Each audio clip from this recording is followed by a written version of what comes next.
ನಮಸ್ತೆ ಕರ್ನಾಟಕ, ನನ್ನ ಹೆಸರು Prashanth and welcome to my channel. So ಇವತ್ತು ನಾವು ಒಂದು ಬೇಸಿಕ್ ಹೆಡ್ ಸ್ಟ್ಯಾಂಡ್ನ ಯಾವ ಥರ ಅಚೀವ್ ಮಾಡೋದು ಅಂತ ನೋಡುವ. ಹೆಡ್ ಸ್ಟ್ಯಾಂಡ್ ಮಾಡಬೇಕಾದ್ರೆ ಮಾಡುವಂಥ ಪ್ರೋಗ್ರೆಷನ್ಸ್ಗಳನ್ನು ನೋಡುವ. ಸೊ ಈ ವಿಡಿಯೋ ನೋಡಿಕೊಂಡು ನೀವು ಯಾರೇ ಮನೇಲಿ ಕೂಡ ಹೆಡ್ ಸ್ಟ್ಯಾಂಡ್ ಈಸಿಲಿ ಮಾಡ್ಬೋದು. So keep watching.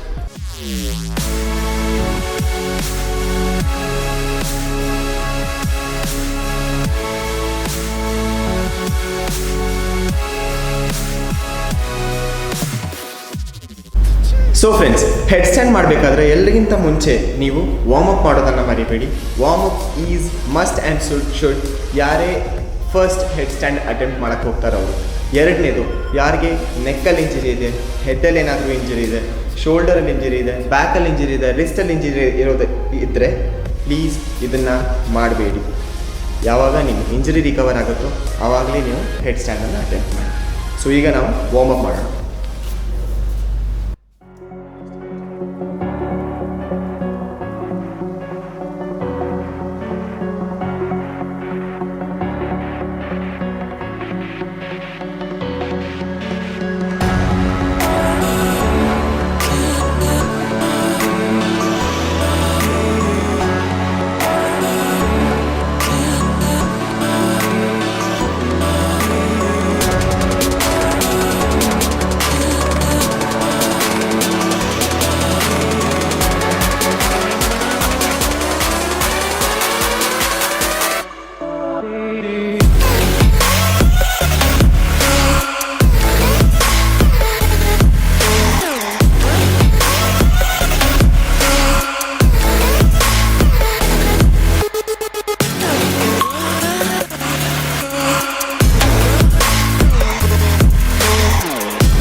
So head stand ಮಾಡಬೇಕಾದ್ರೆ ಎಲ್ಲರಿಗಿಂತ ಫಸ್ಟ್ ನನ್ನ ಹತ್ರ ಇದು ಮ್ಯಾಟ್ ಇದೆ. ಸೊ ನೀವು ಮನೇಲಿ ಪ್ರಾಕ್ಟೀಸ್ ಮಾಡಬೇಕಾದ್ರೆ ಡೈರೆಕ್ಟ್ ಕಾಂಕ್ರೀಟಲ್ಲಿ ಪ್ರಾಕ್ಟೀಸ್ ಮಾಡಬೇಡಿ. ಒಂದು ನಾರ್ಮಲ್ ಬ್ಲ್ಯಾಂಕೆಟ್ ಇಲ್ಲ ಒಂದು ರಗ್ಗನ್ನು ಹಾಸ್ಕೊಳ್ಳಿ ಪ್ರಾಕ್ಟೀಸ್ ಮಾಡಬೇಕಿದ್ರೆ. ಪ್ಲೀಸ್ ಯಾವತ್ತೂ ಹೆಡ್ ಸ್ಟ್ಯಾಂಡ್ ಒಂದು ಕುಷನ್ ಥರ ಇರೋ ಬೆಡ್ ಮೇಲೆ ಪ್ರಾಕ್ಟೀಸ್ ಮಾಡಬೇಡಿ. ಬಿಕಾಸ್ ನಿಮ್ಮ ನೆಕ್ ಇಂಜರ್ ಆಗೋ ಚಾನ್ಸಸ್ ತುಂಬ ಇರುತ್ತೆ. So let start. So usually ನಾವು ಹೆಡ್ ಸ್ಟ್ಯಾಂಡ್ ಮಾಡಬೇಕಾದ್ರೆ ನಾನು ನಿಮ್ಗೆ ಒಂದು ಬೇಸಿಕ್ ಟ್ರೈಪಾಡ್ ಮೆಥಡ್ ಅಂತ ಹೇಳ್ಕೊಡ್ತೀನಿ. ಅಂದರೆ ಬೇಸಿಕ್ ಟ್ರೈಪಾಡ್ಗೆ 3 ಕಾಲುಗಳಿರ್ತವೆ. ಅದನ್ನೇ ನೀವು ಸಿಮಿಲರ್ ಇಲ್ಲಿ ಇಂಪ್ಲಿಮೆಂಟ್ ಮಾಡಬೇಕು. ಫಸ್ಟ್ ನಿಮ್ಮ ಹೆಡ್ಡನ್ನು ಗ್ರೌಂಡಲ್ಲಿ ಪ್ಲೇಸ್ ಮಾಡಿ. ಸೊ ಈಗ ನಿಮ್ಮ ಹೆಡ್ ಪ್ಲೇಸ್ ಮಾಡಬೇಕಾದ್ರೆ ನಿಮಗೆ ಫ್ರಂಟ್ ಆಫ್ ದ ಹೆಡ್ ಅಲ್ಲ, ಬ್ಯಾಕ್ ಆಫ್ ದ ಹೆಡ್ ಅಲ್ಲ, ಸೆಂಟರ್ ಆಫ್ ದ ಹೆಡ್ಡನ್ನು ನೀವು ಯಾವತ್ತು ಗ್ರೌಂಡ್ ಮೇಲೆ ಪ್ಲೇಸ್ ಮಾಡಬೇಕು. So centre of the head ಹೋಯಿತು. ಈಗ ನನ್ನ ಕೈಗಳು ಕಾಲ ಮೇಲೆ, 2 ಕೈ ನನ್ನ ತಲೆಯ ಮುಂದ್ಗಡೆ ಇರಬೇಕು. ಇಲ್ಲಿ ಈ ಕಡೆ ಇರಬಾರ್ದು.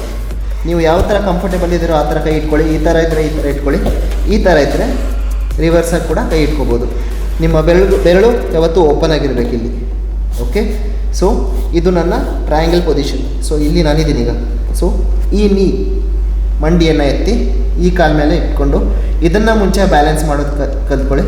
ಒಂದ್ಸಲ ಇದು ಪ್ರಾಕ್ಟೀಸ್ ಆದಮೇಲೆ ಸ್ಲೋಲಿ ಲಿಫ್ಟ್ ಮಾಡಿ ಇನ್ನೊಂದನ್ನು ಕೂಡ ಈ ಥರ ಇಟ್ಕೊಳ್ಳೋದನ್ನು ಪ್ರಾಕ್ಟೀಸ್ ಮಾಡಿ. ಸೊ ಇದು ಹೋಲ್ಡ್ ಬಂತಂದರೆ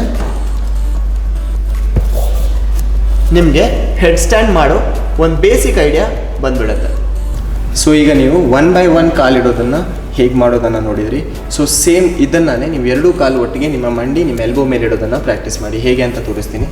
ಸೊ ತಲೆ ಕೆಳಗೆ, 2 ಕೈಗಳು ಮುಂದೆ ಹೇಳ್ದಂಗೆ, ಕಾಲು ಎತ್ತಿ ಪುಷ್ ಮಾಡಿ ಇಲ್ಲಿ, ಅಂದರೆ ಇಲ್ಲಿಂದ ಕಿಕ್ ಮಾಡಿ ಮೇಲೆ ಲೇಲೆ.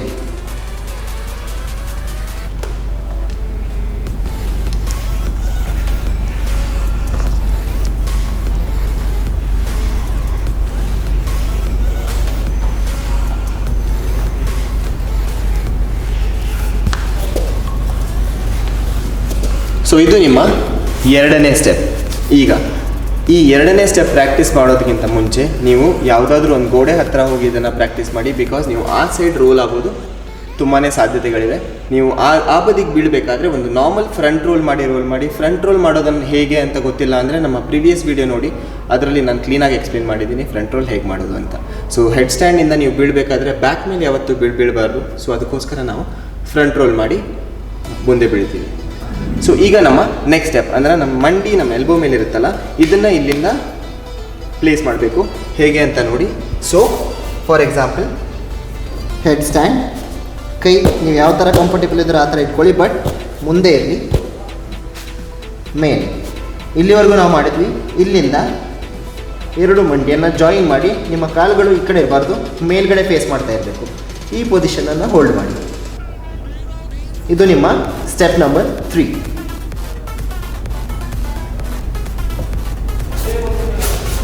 ಸೊ ಪುನಃ ಹೇಳ್ತಾ ಇದ್ದೀನಿ, ಯಾವಾಗಲೂ ಹೆಡ್ ಸ್ಟ್ಯಾಂಡ್ ಅಂದರೆ ನೀವು ಪ್ರೋಗ್ರೆಷನ್ ಮಾಡಬೇಕಾದ್ರೆ ಹಿಂದ್ಗಡೆ ವಾಲ್ ಸಪೋರ್ಟ್ ಇರಲಿ ಯಾವತ್ತು. ಇಫ್ ಇನ್ ಕೇಸ್ ನಿಮ್ಗೆ ವಾಲ್ ಸಪೋರ್ಟ್ ಆಗಲಿಲ್ಲ ಅಂದರೆ ಫ್ರಂಟ್ ರೋಲ್ ಹೇಗೆ ಮಾಡೋದು ಅನ್ನೋದನ್ನು ಚೆನ್ನಾಗಿ ಪ್ರಾಕ್ಟೀಸ್ ಮಾಡ್ಕೊಳ್ಳಿ. ಸೊ ಈಗ ನಮ್ಮ 4th ಸ್ಟೆಪ್ ಅಂದರೆ ಫುಲ್ ಹೆಡ್ ಸ್ಟ್ಯಾಂಡ್ ಮಾಡಬೇಕಾದ್ರೂ ಪುನಃ ಹೇಳ್ತಾ ಇದ್ದೀನಿ, ಬ್ಯಾಕ್ ಏನಾದರೂ ಸಪೋರ್ಟ್ ಇಟ್ಕೊಳ್ಳಿ. ಸೊ ಹೇಗೆ ಮಾಡೋದಂತ ನೋಡುವ. ಸೊ ಹೇಳ್ದಂಗೆ ತಲೆ, ಎರಡೂ ಕೈಗಳು ಮುಂದೆ ಸಪೋರ್ಟ್ಗೆ ನೀವು ಹೇಗೆ ಕಂಫರ್ಟೇಬಲ್ ಇದ್ದೀರೋ ಆ ಥರ ಇಟ್ಕೊಳ್ಳಿ. ಎರಡು ಮಂಡಿ ನಿಮ್ಮ ಎಲ್ಬೋಸ್ ಮೇಲೆ, ಎಲ್ಬೋಸ್ ಮೇಲೆ.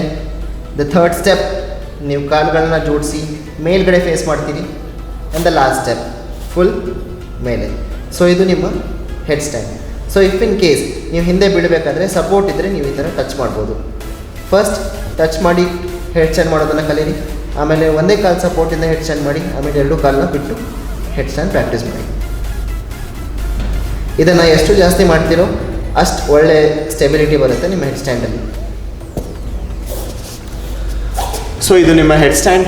ಸ್ಟೆಪ್ ಬೈ ಸ್ಟೆಪ್ ಇದನ್ನು ಪ್ರಾಕ್ಟೀಸ್ ಮಾಡಿ. ಪ್ರತಿಯೊಂದು ಪ್ರೋಗ್ರೆಷನ್ಗೂ ಸ್ವಲ್ಪ ಟೈಮ್ ಕೊಡಿ, ಇಮಿಡಿಯೇಟ್ಲಿ ಚೇಂಜ್ ಮಾಡ್ತಾ ಹೋಗಬೇಡಿ.